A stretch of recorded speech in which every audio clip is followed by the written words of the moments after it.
जय माता दी। दुर्गा सप्तशती, नौवा दिन, सिद्धिरात्रि। माँ दुर्गा का यह नौवा और अंतिम रूप है। माँ सिद्धिरात्रि सभी प्रकार की सिद्धियां प्रदान करती हैं। चतुर्भुजी माँ के ऊपर वाले दोनों हाथों में कमल पुष्प है, जबकि नीचे वाले हाथ कर्मश आशीर्वाद तथा वह देने की मुद्रा में है। ये कमल के आसन पर विराजमान रहती है। इनकी कृपा से भगवान शिव का आधा शरीर देवी का हो गया था और वह अर्धनारीश्वर कहलाए। इनका स्थान हिमाचल में के नंदा पर्वत पर है। ये देवी के लिए बनाई गई नैवेद्य सामग्री अर्थात भोग या प्रसाद एक थाली में सजाकर इस प्रकार प्रार्थना करें। माँ का भोग।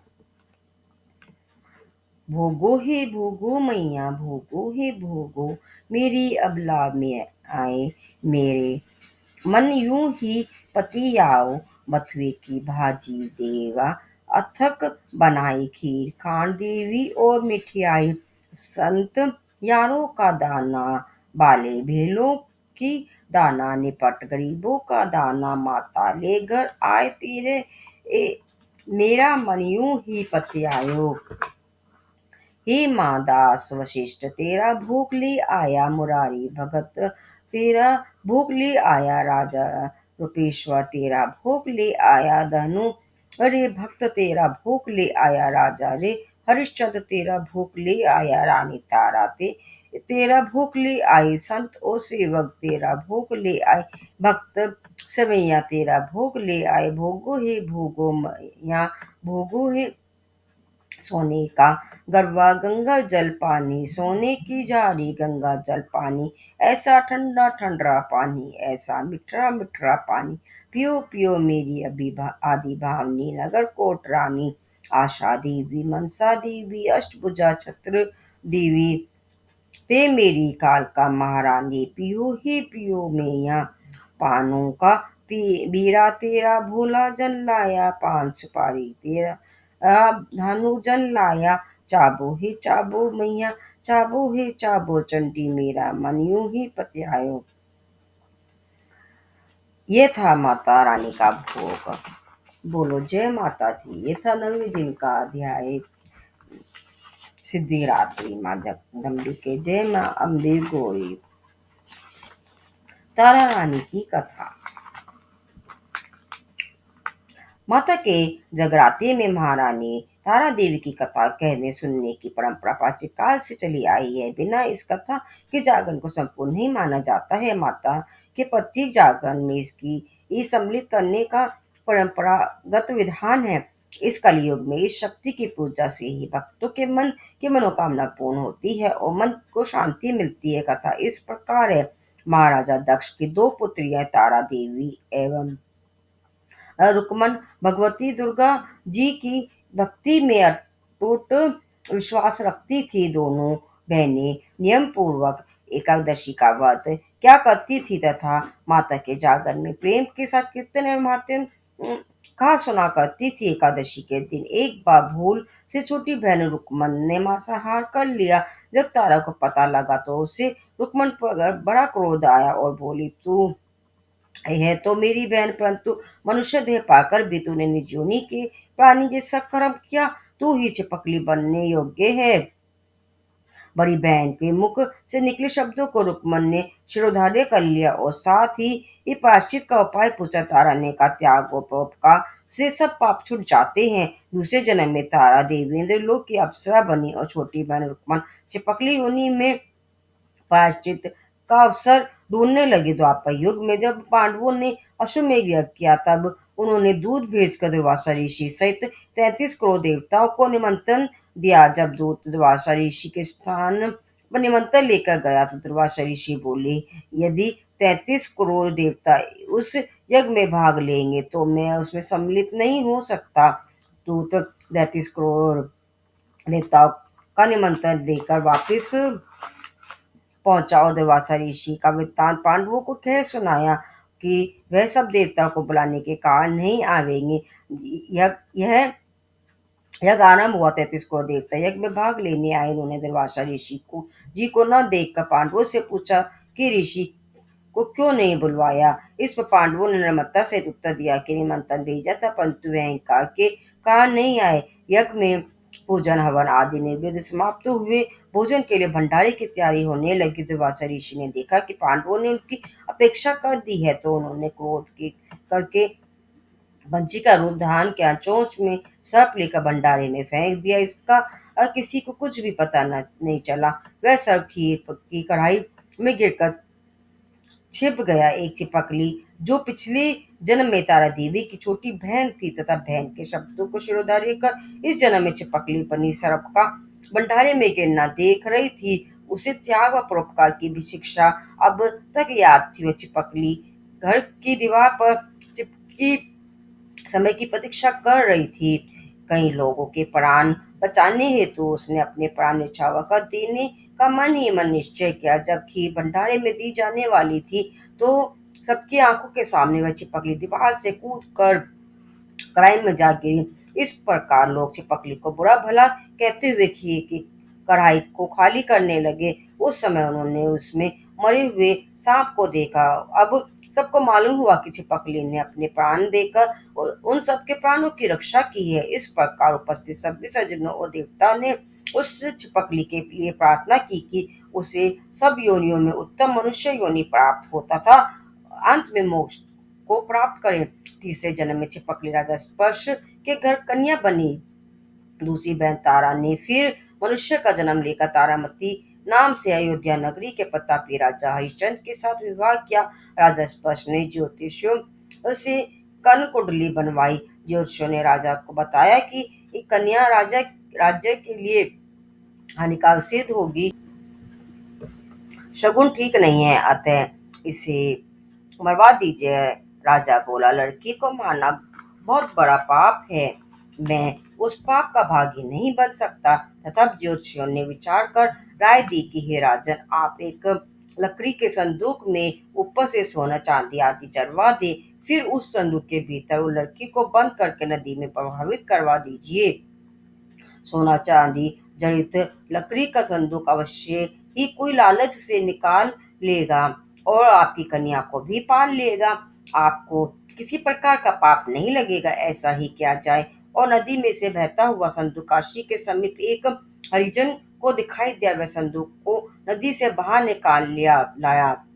जब खोला, उसमें सोना चांदी के अतिरिक्त रूपवान कन्या दिखाई दी। उस हरिजन के कोई संतान नहीं थी। जब उसने अपनी पत्नी को वह कन्या दी, तो उसकी खुशी का ठिकाना ना रहा। उसने अपनी संतान के समान ही बच्ची को छाती से लगा लिया। भगवती की कृपा से उसके स्तनों में दूध उतर आया। पति पत्नी ने प्रेम से कन्या का नाम रुक्को रख दिया। जब वह कन्या विवाह योग्य हुई, तो हरिजन ने उसका विवाह अयोध्या के सजातीय युवक के साथ बड़ी धूमधाम के साथ किया। इस प्रकार पहले जन्म की रुक्मन, दूसरे जन्म की चिपकली तथा तीसरे जन्म की रुक्को बन गई। रुक्को की सास महाराजा हरिश्चंद्र के घर सफाई आदि करने जाया करती थी। एक दिन वह बीमार पड़ गई। निदान रुक्को महाराजा हरिश्चंद्र के घर काम करने के लिए पहुंच गए। महाराज को पत्नी तारामती ने रुक्को से कहा, हे बहन, तुम यहाँ मेरे निकट आकर बैठो। महारानी की बात सुनकर रुक्को बोली, रानी जी, मैं नीच जाति की भीलनी हूँ, भला मैं आपके साथ कैसे बैठ सकती हूँ। तब तारामती ने कहा, बहन, पूर्व जन्म में तुम मेरी सगी बहन थी। एकादशी का व्रत खंडित करने के कारण तुम्हें चिपकली की योनि में जाना पड़ा। जो होना था सो हो चुका। अब तुम अपने इस जन्म को सुधारने का उपाय करो तथा भगवती वैष्णो माता की सेवा करके अपना जन्म सफल बनाओ। यह सुनकर रुक्को की बड़ी प्रसन्नता हुई और उसने उसका उपाय पूछा। रानी ने बताया कि वैष्णो माता जब मनोरथ को पूरा करने वाली है। जो लोग श्रद्धा पूर्वक माता का पूजन व जागरण करते हैं, उनकी सब मनोकामना पूर्ण होती हैं। रुक्को खुश होकर माता की मनौती करते हुए बोली, हे माता, यदि आपकी कृपा से मुझे एक पुत्र प्राप्त हो जाए, तो मैं भी आपका पूजन व जागरण करवाऊंगी। प्रार्थना को माता ने स्वीकार कर लिया। फलस्वरूप 10वें महीने में उसके गर्भ से एक अत्यंत सुंदर बालक ने जन्म लिया। परंतु दुर्भाग्यवश रुक्को को माता का जागरण व पूजन कराने का ध्यान ही न रहा। परिणाम यह हुआ कि जब वह बालक 5 वर्ष का हुआ, तो उसे एक दिन तेज बुखार आ गया और तीसरे जन्म दिन उसे चेचक माता निकल आई। रुक्को दुखी होकर अपने पूर्व जन्म की बहन तारामती के पास गई और बच्चे की बीमारी का सब वृत्तांत कह सुनाया। तब तारामती ने कहा कि तू जरा ध्यान करके देख कि तुझसे माता के पूजन में कोई भूल तो नहीं हुई?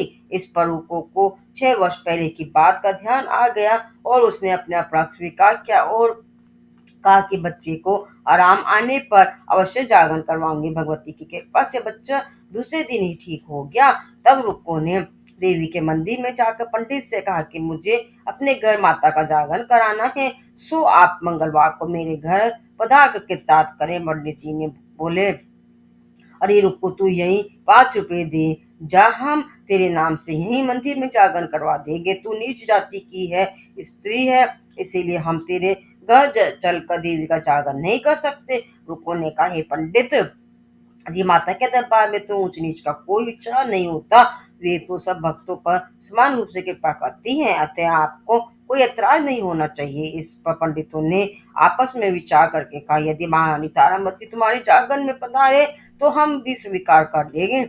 यह सुनकर रुक्मा महारानी तारामती के पास गई और सब वृत्तांत कह सुनाए। तारामती ने जागरण में शामिल होना सहज स्वीकार कर लिया।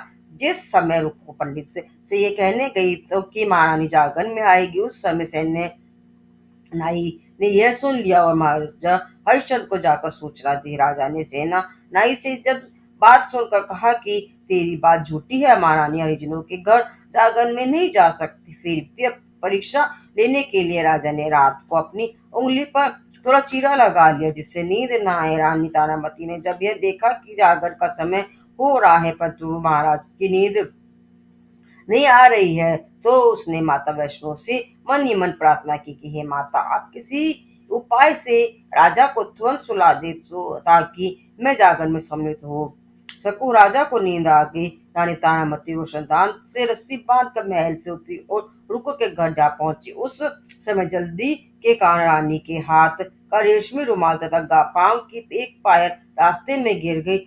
उधर थोड़ी देर बाद राजा हरिश्चंद्र की नींद खुल गई। तब वह रानी का पता लगाने के लिए निकल पड़ा। मार्ग में पायल और रुमाल उसने देखे और जागर वाले स्थान पर जा पहुंचा।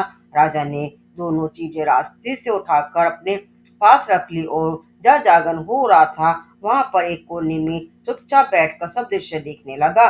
जब जागरण समाप्त हुआ तो सबने माता की आरती व अरदास की। उसके बाद प्रसाद बांटा गया। रानी तारामती को जब प्रसाद मिला तो उसने झोली में रख लिया। यह देखकर लोगों ने पूछा कि आपने प्रसाद क्यों नहीं खाया? यदि आप प्रसाद नहीं खाएंगी तो कोई भी नहीं खाएगा। रानी बोली, तुमने जो प्रसाद मुझे दिया है वह मैंने महाराज के लिए रख लिया, अब मुझे मेरा प्रसाद दे दो। अब की बार प्रसाद लेकर तारा ने खा लिया। उसके बाद सब भक्तों ने माता का प्रसाद खाया। इस प्रकार जागरण समाप्त करके प्रसाद खाने के पश्चात रानी तारामती घर की ओर चली, तब राजा ने आगे बढ़कर रास्ता रोक लिया और कहा, तुमने नीचों के घर का प्रसाद खाकर अपना धर्म नष्ट कर दिया है। अब मैं तुझे अपने घर में कैसे रखूं? तूने तो कुल की मर्यादा मेरी प्रतिष्ठा का भी ध्यान नहीं रखा।